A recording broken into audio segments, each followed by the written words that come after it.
Hello, how are you? Hope you're doing fine. This is Kushbu with another question of surface areas and volumes. This is question number 9 from exercise 13.1, page number 245 from NCERT.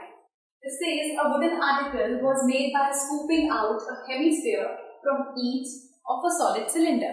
हमारे पास एक solid cylinder है. Got something. This is the solid cylinder. This part. ये solid cylinder है. हमने इससे let's suppose ये would का बना हुआ है. Wooden article was made by scooping out. हमें निकालने हैं इसमें से अ हेमिस्फीयर फ्रॉम ईच एंड. इधर से भी एक हेमिस्फीयर निकाल दिया, इधर से भी एक हेमिस्फीयर निकाल दिया.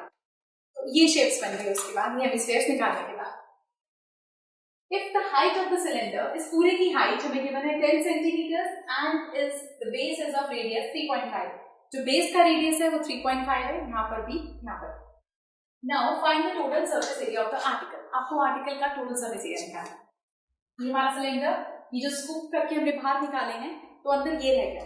ये वुड का बना हुआ था, इसमें से कट कर ये कुछ ऐसे बन गया.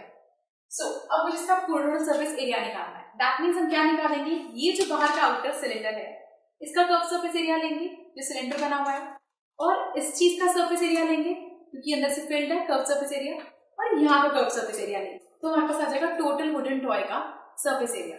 इस पूरी चीज का कर्व सरफेस, क्योंकि आउटर का निकालते हैं. जब भी हम आउटर का लेते हैं तो हम लेते हैं कर्व.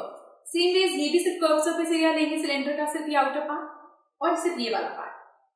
इसका कर्व सरफेस एरिया प्लस इसका कर्व सरफेस एरिया प्लस इसका curve surface area, you will get the total surface area. So यही हम यहाँ पे कर रहे हैं. सो नाउ हमें पूरे की हाइट गिवन है 10 सेंटीमीटर एंड हमें रेडियस गिवन है. सो रेडियस यहाँ पर भी है कितना, 3.5 सेंटीमीटर. यहाँ पर भी रेडियस है 3.5 सेंटीमीटर. सो हम निकालते हैं total surface area of article is equal to curve surface area of cylinder plus 2 into curve surface area of hemispheres.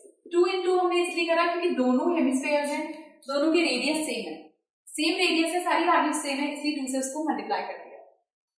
आप उसको 2 बार लिखकर भी ऐड कर सकते थे, बट डायरेक्ट मल्टीप्लाई करेंगे तो थोड़ा कैलकुलेशन सिंपल होगी. So curve surface area of cylinder is 2 pi RH plus 2 into curve surface area of hemisphere is 2 pi R square. So ये बना 2 pi RH plus 4 pi R square. दोनों में common आ रहा है 2 पाई और r.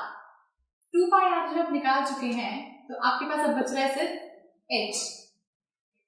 यहां से आपने एक पाई निकाल लिया, एक r निकाल लिया, लेकिन एक r अभी बचेगा, और 4 निकला है, आई मीन 2 निकल चुका है, तो अंदर बचा 2 r. सो 2 इंटू 22/7 इंटू रेडियस की वैल्यू हमारे पास है 3.5. हाइट हमारे पास है 10 प्लस 2 इंटू 3.5.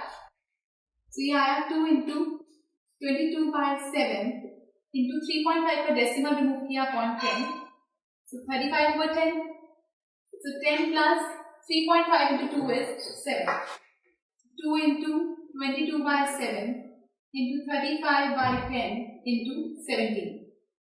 सो यहाँ से हुआ 5 7 जा 5 2 जा, तो 7 से 7 कैंसिल, 2 से 2 कैंसिल, तो 22 इंटू 17 आप करेंगे तो यू विल गेट 374.